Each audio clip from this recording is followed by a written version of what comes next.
دو بچے نے سوال بدعت کے بارے میں کہا، بدعت عربی زبان کا لفظ ہے، بے دار اہم سے نکلا، اسی سے اللہ تعالیٰ کا اسم ہے بدیع السماوات والارض، کہ اللہ آسمانوں و زمینوں کو بدعت کرنے والا ہے، کہ کوئی چیز پہلے نہیں ہوتی، نمونہ نہیں ہوتا، ایک نئی چیز بنانے والا اللہ تعالیٰ بھی بدیع ہے۔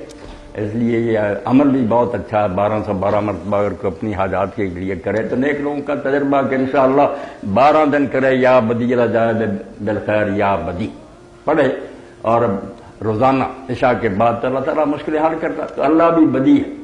اللہ کے رسول علیہ السلام نے بدعت کا بڑا تذکرہ کیا۔ بدعت جو ہے نا وہ دین میں نکالی جائے، من احدث فی امرنا ھذا، حضور نے دنیاوی معاملات سے کیا نہیں کہا، وہ تو کھجوروں والے قصے میں صاف کر دیا کہ تمہارا امر دنیا کا، اپنے دنیا کے کام جو نا یہ تم خود بہتر جانتے ہو، جو چاہے ایجادیں کرو، ترقیاں کرو، اسلام اس میں رکاوٹ نہیں ڈالتا، مگر جو عبادات ہیں، اللہ تک پہنچنے کی باتیں ہیں، جن سے اللہ خوش ہوتا ہے، جنت ملتی ہے، رسول راضی ہوتا ہے، وہ شعبہ نامکمل نہیں چھوڑ، اس میں نئی نئی باتیں نکالنے کا کسی کو حق نہیں۔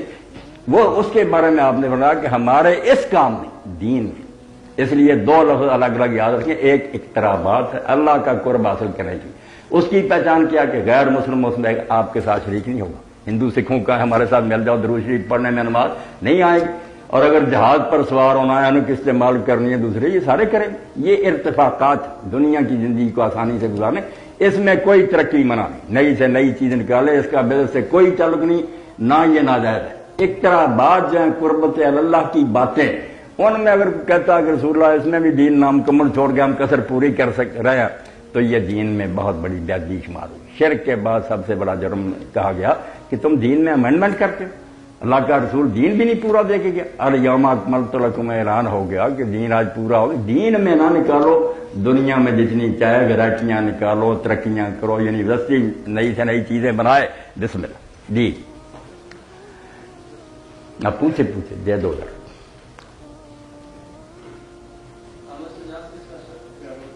جی۔ آپ نے فرمایا کہ جو ہے نا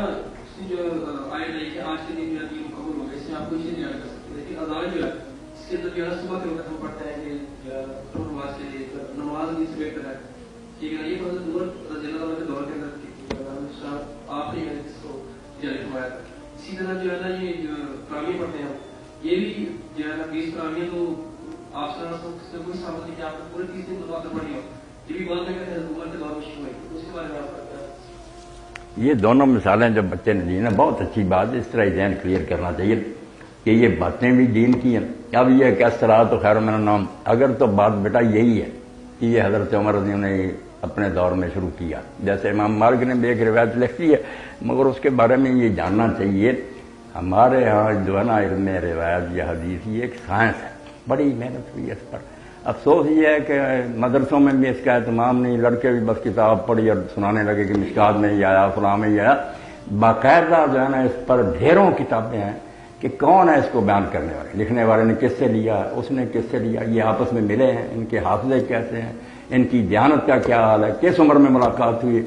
یہ کتنا علم ہے کہ جب آدمی پڑھتا ہے نا تو سوائے اس سے کہے کہ یہ اللہ کے رسول علیہ السلام کا معجزہ ہے، آخری نبی تھے، اس لیے اللہ نے آپ کے ایک قول کی حفاظت کے لیے بندوبست کیا، یہاں ملاوٹ نہیں ہو سکتی۔ ملاوٹ کی ہے لوگوں نے بہت ہے، وہی ممبروں پر لوگ سناتے رہتے ہیں، ٹی وی پر بھی آ کر بڑے بڑے ڈاکٹر سناتے ہیں، حدیث کہتے ہیں، مگر کوئی نہیں پوچھتا کہ ڈاکٹر صاحب اس کے آگے لکھا ہوا کہ جھوٹی ہے بات،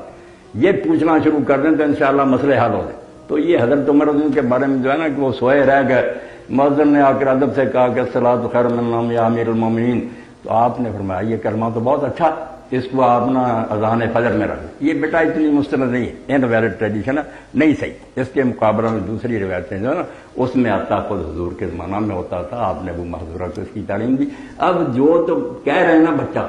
وہ حضرت عمر رضی اللہ کے کہنے پر نہیں کہہ رہے، رسول اللہ کا انہیں ملا ہے والا، وہ آپ لے رہے ہیں بے شک مجھے۔ جنہوں نے یہ سمجھا، جیسے امام شافعی رحمۃ اللہ علیہ اسی نتیجہ پر پہنچے آخر میں کہ یہ حضرت عمر کی ایجاد، انہوں نے بیٹا چھوڑ دی، بلا جھجک چھوڑ دی کہ اذان میں نہ کہا کرو، یہ الگ کہتے پھرو، کیوں اذان میں اضافہ کرتے۔ اتنے بڑے امام نے محمد ابن ادریس نے کہا اگر عمر رضی اللہ کا یہ ہے نا، یہ ہم نہیں ان کو حق دیں، اس لیے کوئی بدعت کا جواز نہیں، نہ کوئی نکال سکتا۔ اب تراویح آپ نے پوچھی، اس کے بارے میں جو پڑھتے ہیں اہل سنت وہ کہتے ہیں کہ رسول اللہ نے پڑھی، بعد میں چھوڑ دی اس لیے کہیں فرض نہ ہو جائے۔ حضرت عمر رضی اللہ نے اپنے زمانہ میں دیکھا کہ یہ لوگ کوئی ایک ایک دو دو پڑھتے ہیں، کوئی اکیلا اکیلا پڑھتے ہیں، انتشار ہے، ایک ہی مسجد میں ٹولیاں بنے تو کیوں نہ ان کو ایک امام پر اکٹھا کر دیں. انہوں نے ان کو کر دیا اور 8 ہی تراویح حضور پڑھتے تھے. 8 کا حکم انہوں نے دیا بالکل ایسے ہی حدیث نے کہ دونوں قاریوں سے کہا ان یقوم الناس ب11 رکعت. حضور جو 11 رکعت تہجد کی پڑھتے تھے نا وہی یہ نماز ہے. اول وقت پڑھ لیں تراویح کہتے ہیں, پچھلے وقت پڑھیں تو اس کو لوگ تہجد کہتے ہیں. نماز ایک ہی قیامت ہے, دو نہیں. اس لیے آپ نے جب تراویح پڑھی تہجد نہیں پڑھی, تہجد پڑھی تراویح نہیں پڑھی, ایک نماز 11 رکھتے. حضرت عمر رضی اللہ عنہ نے یہی کیا. صرف جو الگ الگ پڑھتے تھے وہ حضور کے 3 دن پڑھنے سے, لوگ بھی جماعتوں سے پڑھتے تھے مگر کچھ اکیلے کچھ جماعتوں سے ایک جگہ کرتے. بعد میں جو لوگوں نے بڑھا لیا, حضرت عمر رضی اللہ عنہ نے بیچ نہیں کی, نہ حضرت علی نے نہ حضرت عثمان نے, کوئی روایت نہیں. لوگوں نے بعد میں یہ بڑھا لی اس لیے کہ قیام ہوتا تھا لمبا. 8 رکھتے جو 100 رکعت 100 آیت قاری تلاوت کرتا تھا, ٹھہر ٹھہر کر, رک رک کر, لاٹھیاں لے کر بغلوں میں لوگ کھڑے. انہوں نے کہا یار یہ فرض نماز تو نہیں نا, کہ اس میں اضافہ نہیں ہوتی, نفل ہی ہے نا. نفل دن رات میں جتنے جی چاہے پڑے, اس لیے رکھتے ہیں بڑھا دو,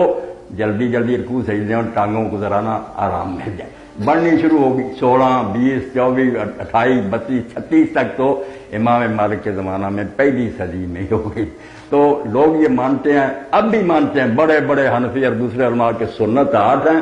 باقی نوافل. یہ ہے حقیقت اس بات کی. یہ اس بدعت میں نہیں آتا کہ دین میں بالکل ایک نئی چیز اپنی طرف سے گھڑی, خود حضور کی پڑی. جی